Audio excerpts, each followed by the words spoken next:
Hello, my name is Javon Johnson, and this is my History and Context presentation. Museums are far more than a box of things. Rather, they are a lot more complicated than that. Art museums are the manifestation of the culture of the time, including politics, social structures, etc. The earliest form of an art museum is called Wunderkammern. However, these spaces weren't frequently open to the public. They were privately owned, usually by wealthy individuals, and only open to collectors, close friends, and the occasional visitor. Wunderkammerns were often described as miniature spaces of God's creation.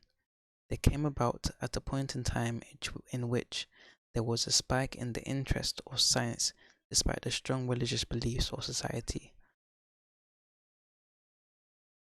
Wunderkammerns were often described as miniature spaces of God's creation. They came about at a point in time which there was a spike in interest of science despite the strong religious beliefs society had during the 1800s. The most common object that would be found in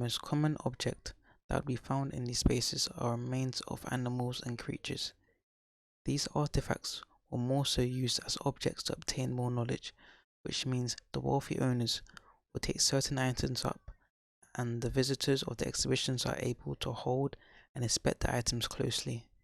The exhibitions also had their own themes in terms of organization and decoration.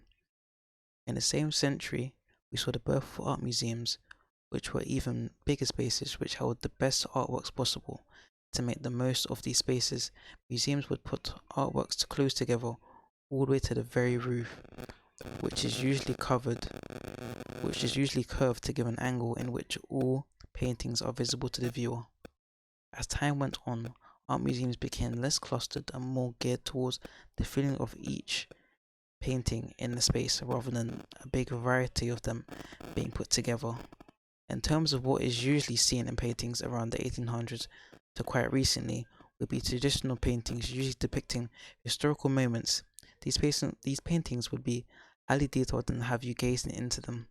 We would most likely see groups of people examining the painting and having conversations, discussing what they see and what it means, and so forth. In recent years, we've seen the development of trendy pop-up exhibitions which are attracting a mass audience that traditional museums could only dream of. Pop-up exhibitions are becoming very popular. These new type of museums have a variety of themes such as museum of ice cream, selfies, feelings, colors, and more. These pop-up exhibitions are highly immersive, including interactive art pieces that can sometimes be developed by the public themselves. An example of the direction pop-up exhibitions are taken come from the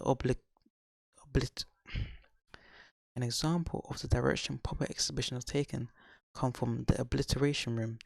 This room is all white with colourful stickers that visitors use to stick all over the exhibition. The popularity of these exhibitions are causing museums to follow the trend and adapt to demand. However, the sole reason for this shift is due to selfies. A huge number of people are taking multiple photos to capture the experience, which leads to more and more individuals finding out and being encouraged to attend the exhibitions. Evidence for this comes from the exhibition called The Beach at the National Museum, which brought in 30% of annual attendance in just 2 months. Further examples include the Hiscones 3-month show of Cosmo's Infinity Mirrors, which increased the museum's membership by 6,586%. It's clear that social media is having a significant impact on exhibitions. It may seem that there's a large increase in art museum visitors, encouraging individuals to attend of who may not have had any particular interest in art beforehand.